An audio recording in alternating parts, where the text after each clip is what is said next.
विश्वास जी, आपका बहुत बहुत स्वागत है और बहुत धन्यवाद, आपने समय निकाला। Thank you. बधाई, विस्तार को बधाई। एक साल में अच्छा विस्तार हुआ है और कहा जाता है जब आगाज अच्छा होता है तो अंजाम भी अच्छा होता है।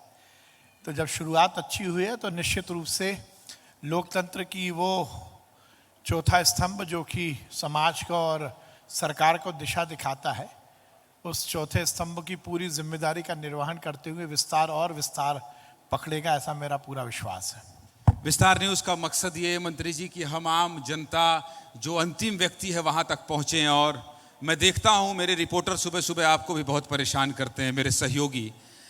ये एक साल का सफ़र, विस्तार न्यूज़ की कई खबरों को आपने साझा किया, आपने शेयर किया, आपकी टीम लगातार देखती है, आप देखते हैं, इसके लिए आपका बहुत शुक्रिया। एक साल का जो सफ़र रहा हमारे चेयरमैन सर मुकेश श्रीवास्तव जी का ये कहना था कि टेलीविज़न से दूर हो रहे दर्शकों को वापस लाना है। इस एक साल के सफ़र पर सबसे पहले आपकी टिप्पणी, इसके बाद बहुत सारे सवाल हैं जिस पर आपसे बात करेंगे विस्तार से। मैं आपको बहुत बधाई देता हूँ। एक बहुत ही व्यवस्थित एडिटोरियल की टीम, जिसमें बहुत विस्तारित रूप से हर मध्य प्रदेश के कोने कोने में, बल्कि देश के अन्य स्थानों पर आपके रिपोर्टर्स की एक व्यवस्थित टीम, बहुत सुंदर प्रसारण, व्यवस्थित कार्यक्रम। और मुझे लगता है कि न्यूज़ में सनसनीखेज पुट डालने के लिए बिना आधार की न्यूज़ परोसना ये विस्तार का लक्ष्य नहीं रहा। और मुझे लगता है यही सबसे बड़ी आपकी सफलता की कुंजी है।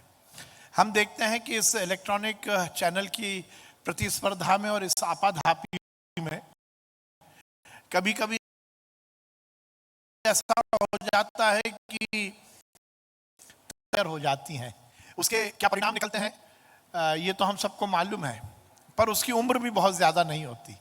तो विस्तार ने ये बहुत जिम्मेदारी के साथ अपने जिम्मेदारी का निर्वहन किया है कि इस तरह से किसी भी सनसनीखेज बनाने के लिए न्यूज़ को ज़बरदस्ती नहीं परोसा। ओवर लोग ना ईटिंग कर पाए और ना बिना किसी बात के न्यूज़ उन तक पहुँचे, ये आपने ध्यान दिया। और मुझे लगता है यही सबसे महत्वपूर्ण है और सस्टेन करने के लिए, आगे लंबा चलने के लिए यही पॉलिसी बहुत महत्वपूर्ण है। बहुत ज़्यादा सनसनी की जरूरत इसलिए नहीं पड़ती है कि कई बार आप खुद ही कह देते हैं कि छाती में गोली मार दो। तो जब इतना स्ट्रेट फॉरवर्ड आपका बयान आ जाता है कि इनको छाती में गोली मारना चाहिए, तो इसमें सनसनी की बात ही नहीं है। आपका बयान अपने आप में बहुत सनसनीखेज होता है। तो यहाँ तो किसी को डरने की जरूरत नहीं है। छाती में गोली मारने की बात कही आप नहीं, ऐसे लोग जो लव जिहाद करेंगे उनको तो डरना पड़ेगा, डरना चाहिए। देखो सदन कह रहा है, ये सदन कह रहा है। महत्वपूर्ण बात यही है, देखिए मैंने जिस संदर्भ में वो बात कही थी, ऐसे लोग जो कि धर्म परिवर्तन कराने के लिए इस तरह की हरकतें करेंगे, उनको बख्शा नहीं जाएगा और बख्शा जाना भी नहीं चाहिए। समाज पर वो कहीं ना कहीं दाग है, इस पर पृथ्वी पर बोझ है। ऐसे लोग जो कि किसी धर्म विशेष के विस्तार के लिए काम करते हैं, मुझे नहीं लगता है कि उनको इस समाज में रहने का अधिकार है। इसलिए वो जब लव जिहादी को पैर में गोली लगी और मुझसे ये पूछा गया कि कुछ लोगों ने इस बात को लेकर प्रश्न चिन्ह लगाया है, तो मैंने कहा पुलिस ने अपनी जिम्मेदारी का निर्वहन किया, पर पैर में नहीं, छाती में गोली लगनी चाहिए थी, क्योंकि ऐसे लोगों को जिंदा रहने का अधिकार नहीं है। और जब हम शरीयत की बात करते हैं, मैं इस मंच पर कोई धर्म के विभेद की बात नहीं करता कि उन्होंने ये कहा कि हमें इससे बहुत सवाब मिलेगा, शरीयत की बात की, तो फिर शरीयत में तो गोली मारने का प्रावधान है, तो फिर गोली लगनी चाहिए। शरीयत में गोली मारने का प्रावधान है? देखिए ना, जो चोरी करते हैं उनको क्या होता है, हाथ काट दिए जाते हैं। यदि हाथ काट दिए जाते हैं तो फिर यदि आप इस कारण, क्योंकि उन्होंने ये बयान दिया ना कि हमने जो किया वो तो हमने अपने सवाब के लिए किया, तो फिर यदि ऐसा है तो हर चीज को फॉलो करो। केवल जो अच्छा है वो गप गप और जो खराब है उसको छोड़ दो, ऐसा नहीं है। फिर यदि आप उस विचार के कारण ये काम कर रहे हो, तो फिर तो आपको उस विचार की हर चीज को शिरोधार्य करना पड़ेगा। यदि गलती की है और यदि हाथ काटने की प्रावधान है, तो हाथ कटना चाहिए नहीं कटना चाहिए, बताइए? कटना चाहिए नहीं कटना चाहिए? क्या ऐसे लोगों को जिंदा रहने का अधिकार है? लेकिन मेरा फिर एक सवाल है, मैं तो ये नहीं कहूँगा, मेरा फिर एक सवाल है कि आप प्रदेश के मंत्री हैं और बहुत सीनियर लीडर हैं। जब आप कहते हैं कि छाती में गोली मार दो तो बहुत दूर तक जाती है बात, फिर पुलिस छाती में गोली मारने लगेगी, फिर तो कानून का राज कहाँ रहेगा? ये भी तो सवाल उठता है। नहीं तो आपका क्या विचार है? नहीं, मेरा विचार तो ये है कि कानून से देश चले। नहीं तो ये कानून में ही है ना, कोई आदमी भाग रहा है तो क्या करोगे? यदि पुलिस कस्टडी में कोई आदमी बोलता है कि मुझे टॉयलेट जाना है और पुलिस को चकमा देके भागे तो पुलिस क्या करेगी? मुझे आश्चर्य होता है। देखिए तिवारी जी, मुझे लगता है कि लम्हों ने खता की थी और सदियों ने सजा पाई। हम कभी कभी ऐसा कुछ कह देते हैं, ऐसी कोई बात कर देते हैं जिससे हमारी पुलिस या हमारे सैनिक हतोत्साहित होते हैं। आप यदि किसी एनकाउंटर को यह कह दोगे कि फेक एनकाउंटर है तो वो पुलिस वाला अपनी जिम्मेदारी का निर्वहन करेगा? बताइए, कल यदि भगवान ना करता वो अपराधी भग जाता तो यहां पर आप मुझसे यह क्वेश्चन नहीं पूछ रहे होते। मैं ये कहता कि आपकी पुलिस कि आपकी पुलिस की नाकामी है तो वो पुलिस वाला क्या करता? बस मैंने कहा कि नीचे क्यों मारी, ऊपर मार देते, ठीक हो जाता। लेकिन यहाँ जबरदस्ती वेट क्या करेंगे? लेकिन यहाँ बहुत सारे युवा बैठे हैं मंत्री जी, और बिहार से आकर, बंगाल से आकर सुनियोजित तरीके से, मैं इसको बहुत गंभीर मानता हूं, इस तरह से सालों से इस कृत्य को किया जा रहा था, वीडियो बनाया जा रहा था, ब्लैकमेल कर किया जा रहा था, एक के बाद एक लड़की के बाद उनकी दूसरी दोस्तों को बुलाया जा रहा था। तो ये सब भी तो इतने दिन तक नहीं होना चाहिए। और कॉलेज में पढ़ने वाली नहीं, ये देखिए बहुत गंभीर मामला है, बहुत ही निंदनीय मामला है, घृणित, और समाज को कहीं ना कहीं हम सबको सोचने पर मजबूर करने वाला मामला है। और इसीलिए तुरंत कार्रवाई हुई। और देखिए, मुझे इस बात को लेकर बहुत प्रसन्नता है कि सरकार ने जो कुछ किया, समाज ने उसको शिरोधार्य किया। ध्यान रखिए, सरकार की किसी भी इस मामले को लेकर निर्णय में समाज खिलाफ नहीं है।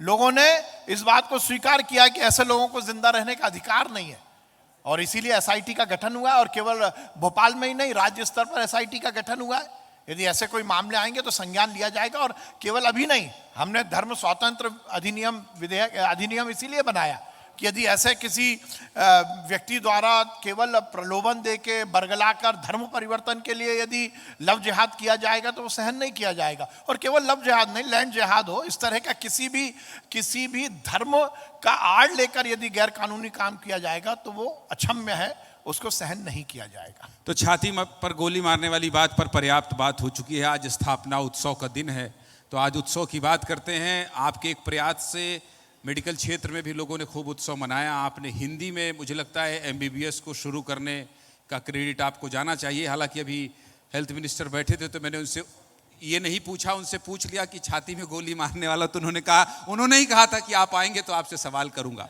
और इस तरह से क्या क्या बदलाव ला रहे हैं आप सहकारिता के क्षेत्र में पिछले 1-1.5 साल का जो कार्यकाल है, ये भी जनता सुनना चाहती है। अब थोड़ी विकास की तरफ जाते हैं, उत्सव की तरफ जाते हैं। मुझे इस बात की बहुत प्रसन्नता है कि मुझे जब मेडिकल एजुकेशन मिनिस्ट्री का काम करने का मौका मिला तो मैंने, हमारे देश के यशस्वी प्रधानमंत्री जी का आह्वान था कि मेडिकल की पढ़ाई हिंदी में क्यों नहीं हो सकती, तो हमने वो बीड़ा उठाया। और मुझे इस बात की बहुत प्रसन्नता है कि 75 साल में जो नहीं हो पाया वो हमने मध्य प्रदेश में किया, और हमने मेडिकल की पढ़ाई हिंदी में शुरू की। हमने मेडिकल की किताबों को हिंदी में रूपांतरित किया, बहुत साइंटिफिक तरीके से किया। मेडिकल टर्मिनोलॉजी का वही उपयोग करते हुए देवनागरी लिपि में हमने किताबें प्रकाशित की, और बहुत सफलतापूर्वक उसका संचालन हो रहा है। जहाँ तक आप सहकारिता विभाग की बात कर रहे हैं, तो हमने ये सुनिश्चित किया है, हमारे देश के यशस्वी प्रधानमंत्री नरेंद्र मोदी जी का सपना है कि 2047 जब यह हिंदुस्तान अपनी आज़ादी के 100 वर्ष पूर्ण करेगा तो एक विकसित भारत बने। और जब विकसित भारत की परिकल्पना करते हैं तो हम इंफ्रास्ट्रक्चर डेवलपमेंट की बात करते हैं, हम लोगों के कल्याण की बात करते हैं, तो एक रोजगार हमारे लिए बहुत बड़ा एक पहलू है। और यदि हम रोजगार को सुव्यवस्थित करना चाहते हैं तो सहकारिता एक बड़ा आयाम, एक बड़ा वर्टिकल हो सकता है। और इसीलिए उन्होंने सहकारिता विभाग बनाया, माननीय अमित शाह जी को सहकारिता मंत्री बनाया, और अमित शाह जी ने एक नारा दिया, सहकारिता से समृद्धि। तो उसमें, उस विषय पर हम बहुत तेजी से काम कर रहे हैं। सहकारिता का विस्तार हो, सहकारिता एक आंदोलन के रूप में स्थापित हो, समाज के हर वर्ग तक सहकारिता पहुंचे, और सहकारिता के माध्यम से हम गांव की इकोनॉमी, जो रूरल इकोनॉमी है, उसको अपलिफ्ट कर सकें, उसका उन्नयन कर सकें, किसानों की ज़िंदगी को ठीक कर सकें। हमने अलग अलग स्तर तक जो हमारी पैक्स हैं, जो हमारी प्राइमरी एग्रीकल्चर सोसाइटी है, उसको एम पैक्स में परिवर्तित किया है कि वो अब केवल क्रेडिट मूवमेंट का काम, केवल खाद बीज का वितरण नहीं करेगी, वो अलग अलग व्यवसाय करेगी। और उसमें एक नया कॉन्सेप्ट में लेके आया हूँ, CPPP, ये कोऑपरेटिव। थोड़ा समझाइएगा, कठिन शब्द है। ये बहुत शायद देश में तो पहला है, दुनिया में पहली बार हम ये प्रयोग कर रहे हैं। CPPP मतलब कोऑपरेटिव पब्लिक प्राइवेट पार्टनरशिप। उसमें हम कोऑपरेटिव सेक्टर को प्राइवेट सेक्टर के साथ कोलैबोरेट कर रहे हैं। जो हमारी पैक्स है वो और हमारा किसान आ रही है, बड़ा कॉर्पोरेट सेक्टर आ रहा है, बड़ा प्राइवेट इन्वेस्टमेंट आ रहा है, तो उनके रॉ मटेरियल की सप्लाई या उनके फिनिश गुड की मार्केटिंग, इसको लिंकेज करते हुए हम पैक्स को एक नया व्यवसाय दे रहे हैं। पैक्स को नया व्यवसाय देते मतलब उनके जो सदस्य हैं, मतलब किसानों को हम नया व्यवसाय देते हैं। अभी हमने रिलायंस के साथ MOU किया है, अभी हमने वैद्यनाथ के साथ MOU किया है, हमने बहुत सारे CBG, जो नया रिन्यूएबल एनर्जी एक CBG चल रहा है, उसके कम से कम 1000 करोड़ के हमने MOU किए हैं। तो ये CPPP के माध्यम से हम अपने पैक्स के का अपलिफ्टमेंट कर रहे हैं और उसके माध्यम से सहकारिता में एक नए आयाम जोड़ेंगे। और मुझे ऐसा लगता है कि यदि ये सफल हो गया तो निश्चित रूप से मध्य प्रदेश देश को लीड करेगा। ये एक बहुत ही अच्छा नया कॉन्सेप्ट आया है, जिससे सहकारिता का एक नया दृष्टिकोण हमें देखने को मिलेगा। हम पर्यटन में सहकारिता ला रहे हैं, हम हॉस्पिटैलिटी में सहकारिता लेके आ रहे हैं, हम बाकी बहुत होटल में हम सहकारिता ला रहे हैं, हम परिवहन में सहकारिता के क्षेत्र में ला रहे हैं, हम अलग अलग क्षेत्र में कोऑपरेटिव सेक्टर में बहुत काम कर रहे हैं। अभी जब आपने अमित शाह जी का जिक्र किया तो हम लोग जितना जानते हैं, मैं इससे पहले नेशनल पॉलिटिक्स खूब कवर किया हूँ, बहुत सारे राज्यों में गया हूँ विधानसभा चुनाव कवर करने। पश्चिम बंगाल रहा मैं 2 महीने, बिहार रहा मैं 2 महीने, और लोकसभा चुनाव भी कवर करता रहा हूँ।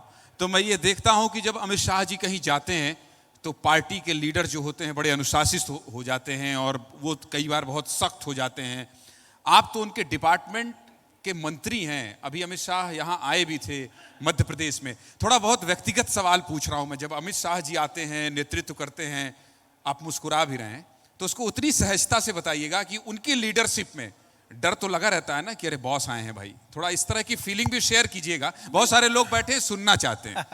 नहीं, देखिए, अमित शाह जी को मैं उनके व्यक्तित्व पर यहाँ पर एक बात जरूर कहना चाहता हूँ। अमित शाह जी जबरदस्त इंटेलिजेंट व्यक्ति है। You name it, you get it. आप सहकारिता से उनसे बात करिए, अथॉरिटी से बात होगी। आप इंडस्ट्रियलाइजेशन पर बात करिए, अथॉरिटी से बात होगी। आप कानून व्यवस्था पर बात करिए, अथॉरिटी से बात होगी। आप एनिमल हस्बेंड्री, पशुपालन पर बात करिए। आप ये जो शहरों में, गांव में या शहरों की सड़कों पर पशु बैठे हुए, उसकी समस्या के निदान की बात करिए। आप, मैंने बोला you name it, you get it. आपको आश्चर्य होगा कि कोई व्यक्ति इतना नॉलेज रखता है। आप कृषि की बात करिए, आप युवाओं के रोजगार की बात करिए, आप IT की बात करिए, आप AI की बात करिए, आप बड़ी से बड़ी तकनीक की बात करिए और गांव की इकोनॉमी की बात करिए। वो एक ऐसा व्यक्ति है जो कि संपूर्ण है, मतलब नॉलेज के मामले में उनका कोई सानी नहीं है। और वो बहुत लंबी बात नहीं करते, जैसा लोगों को लगता है कि वो बहुत लंबी बात नहीं करते। मीटिंग भी वो 15-20 मिनट में निपटाते हैं, पर 15-20 मिनट में वो जो देते हैं वो शायद कोई और समझ भी नहीं पाता। और हम जैसे छोटे कार्यकर्ता तो जहां सोचना बंद करते हैं, वहां अमित शाह जी सोचना शुरू करते हैं। तो उनके नेतृत्व में तो हम सब भारतीय जनता पार्टी के कार्यकर्ता काम कर रहे हैं, नरेंद्र मोदी जी के नेतृत्व में काम कर रहे हैं। निश्चित रूप से ये हमारे 2 नेता हम सब के लिए बहुत बड़े प्रेरणा के स्रोत भी हैं, एसेट है। और उनके नेतृत्व में भारतीय जनता पार्टी और ये देश आगे बढ़ रहा है। मॉक ड्रिल होना है कल, और मैं इस मंच पर जो भी मेहमान आ रहे हैं विश्वास जी, मैं उनसे पूछ रहा हूँ ये कि कल मॉक ड्रिल होना है। बहुत सारे लोग ये सोच रहे हैं कि बस अब किसी वक्त गोली चलने वाली है और पाकिस्तान पर हमला होने वाला है।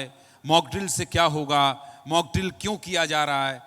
बहुत सारे लोग यहाँ बैठे हैं, सुन भी रहे होंगे। विस्तार न्यूज़ को करोड़ों लोग देख रहे हैं, 50-50 मिलियन से एक पोस्ट को देख रहे हैं। ये मॉक ड्रिल क्यों करवाया जा रहा है और आपकी सरकार की क्या तैयारी है, आपके शब्दों में? देखिए, मुझे लगता है कि ये एक बहुत ही संवेदनशील विषय है। इस पर इस मंच से बहुत कुछ कहना उचित नहीं होगा। बस मैं ये कह सकता हूं कि हम सबको, देशवासियों को ये विश्वास है कि पाकिस्तान की हरकतों का माकूल जवाब नरेंद्र मोदी जी द्वारा दिया जाएगा। ये मैं बहुत अथॉरिटी के साथ कह सकता हूं। मॉक ड्रिल एक केंद्र सरकार की द्वारा दिया हुआ हम सबको एक निर्देश है। मध्य प्रदेश में 5 शहरों में होगा वो, उस पर बहुत बातचीत करना मुझे लगता है बहुत उचित नहीं होगा। पर यह बात सही है कि जिस प्रकार से पाकिस्तान ने लगातार आतंकवाद को संरक्षण देते हुए हमारी स्थिति को खराब करने की कोशिश की है, उसका माकूल जवाब नरेंद्र मोदी जी ने पहले भी दिया है। पर पहलगांव में जो हुआ वो अक्षम्य है, उसको सहन नहीं किया जाता, क्षमा लायक नहीं है। तो वाटर स्ट्राइक तो हो ही गई है और उसका इफेक्ट दिखने लगा। देखिए, जिस दिन मोदी जी ने यह निर्णय लिया था, लोग बाग बोलते थे कि इसका कोई इफेक्ट नहीं होगा। आज आप ही की बिरादरी के लोग बोल रहे हैं कि नहीं नहीं, इसका इफेक्ट दिखने लगा। तो मोदी जी जो कहते हैं वो करते हैं। और मोदी जी ने कहा है कि आतंक और आतंकवादियों को अब कोई स्थान नहीं मिलेगा इस दुनिया में। तो ये लड़ाई जो आतंकवाद के खिलाफ है, ये हिंदुस्तान लड़ेगा, ऐसा हमें पूरा विश्वास है। नरेंद्र मोदी जी पर हमें पूरा विश्वास है। पर मुझे लगता है इस पर हमें बहुत ज़्यादा चर्चा नहीं करनी चाहिए। हमारी सेना और हमारा सैनिक, इसका मान बढ़ा रहे, इनका सम्मान बढ़ा रहे, इसका मनोबल बढ़ा रहे, यही हम 140 करोड़ देशवासियों का भाव और मंतव्य होना चाहिए। पर यह बात सुनिश्चित है कि माकूल जवाब सही समय पर पाकिस्तान को मिलेगा। आप कह रहे हैं तो मैं चर्चा इस पर नहीं करता हूं, क्योंकि आज उत्सव का दिन है और आप मेरे अतिथि हैं। लेकिन पूरे देश में यकीन मानिए मंत्री जी, कल जब ये हुआ, आदेश हुआ कि मॉक ड्रिल होना है, तो मेरी टीम ने ये निर्णय लिया कि हम 8 बजे जनता का रिएक्शन जानना चाहते हैं। मैंने दिल्ली में एक रिपोर्टर लगाया, मैंने भोपाल में लगाया, इंदौर में लगाया, जबलपुर में लगाया, नक्सल प्रभावित क्षेत्र जगदलपुर में और रायपुर में। और बस मैंने ये पूछा जनता से रिएक्शन कि आप मॉक ड्रिल के लिए कितने तैयार हैं और आप सरकार से क्या उम्मीद करते हैं। उसको लाखों करोड़ों लोगों ने देखा। इस समय चर्चा सिर्फ इसी बात की, और चर्चा इसलिए भी करनी पड़ती है मंत्री जी कई बार कि राफेल में नींबू मिर्ची बांध दिया जाता है, और फिर उसके बाद अभी जीतू पटवारी जी थे, उनसे भी सवाल किया ब्रजेश जी ने, तो फिर ये भी तो चर्चा का विषय बन जाता है कि इस समय जब राहुल गांधी और प्रियंका गांधी प्रधानमंत्री के साथ खड़े हैं, तो मैं इस मंच पर बहुत राजनीति नहीं करना चाहता, खासकर इस विषय पर देखिए, हम सबको ये सोचना तो पड़ेगा कि हम इस देश के नागरिक हैं। हमें अपनी राजनीतिक सीमाओं को लांघ कर बात करनी पड़ेगी। यदि चन्नी जी एयर स्ट्राइक पर और सर्जिकल स्ट्राइक पर इस समय प्रश्न चिन्ह लगाते हैं तो ये उचित नहीं है। यदि अजय राय जी राफेल के खिलौने पर नींबू मिर्ची बांधते हैं तो ये ठीक नहीं है। कांग्रेस यदि मोदी जी के एक फोटो, तथाकथित फोटो लगाकर ट्वीट करता है और पाकिस्तान उसको रीट्वीट करता है, तो आप सोचिए अंतर्राष्ट्रीय स्तर पर हिंदुस्तान का मान और सम्मान गिरता है। कांग्रेस को समझना चाहिए, कांग्रेस के नेताओं को समझना चाहिए, ये समय राजनीति करने का नहीं है। ये समय इस देश की एकता अखंडता को बचाने का समय। हमें अपनी राजनीतिक सीमाओं को छोड़ना पड़ेगा। क्या उचित है कि चन्नी जी एयर स्ट्राइक और सर्जिकल स्ट्राइक पर प्रश्न चिन्ह लगाएं? क्या मेरी या उनकी हैसियत है ऐसी कि हम सेना और सैनिकों का मान गिराएं? क्या हम सेना और सैनिकों को इस तरह से हतोत्साहित करें? क्या हम इस तरह से पाकिस्तान के वक्तव्य में सुर से स्वर मिलाकर उसको अंतर्राष्ट्रीय स्तर पर एस्टेब्लिश नहीं कर रहे? क्या हम अंतर्राष्ट्रीय स्तर पर हिंदुस्तान के मान और सम्मान को नहीं गिरा रहे? पाकिस्तान हमारा दुश्मन है, यह हमें मानना पड़ेगा। पर आप इस वक्तव्य दोगे तो मुझे लगता है ठीक नहीं है। मैं फिर कहूंगा कि देश माफ नहीं करेगा, ये पब्लिक है, सब जानती है। और जैसा आपने कहा कि सुदूर छत्तीसगढ़ में भी हिंदुस्तान की सेना और सैनिकों के साथ जनता है, तो कश्मीर में भी हिंदुस्तान के सेना और सैनिकों के साथ जनता है। कश्मीर से लेकर कन्याकुमारी और अटक से लेकर कटक तक, उत्तर से लेकर दक्षिण और पूरब से लेकर पश्चिम तक, ये देश का मान और सम्मान बढ़ा रहे। और इसलिए पूरी देश की जनता मोदी के साथ है, पूरे देश की जनता सेना और सैनिकों के साथ है। ऐसे मुझे लगता है मैं बोलना नहीं चाहिए, पर मत बोलिए, रोक लीजिए। नहीं, सनसनीखेज अपने आप को मीडिया में प्रदर्शित करने के लिए ये जो हो रहा है ना, ये ठीक नहीं है। वक्त आएगा, देखिएगा क्या होगा। समय का इंतजार कीजिए। और आपने इतना समय दिया आज, इसके लिए आपका बहुत बहुत धन्यवाद। बहुत बहुत धन्यवाद विश्वास जी, बहुत शुक्रिया।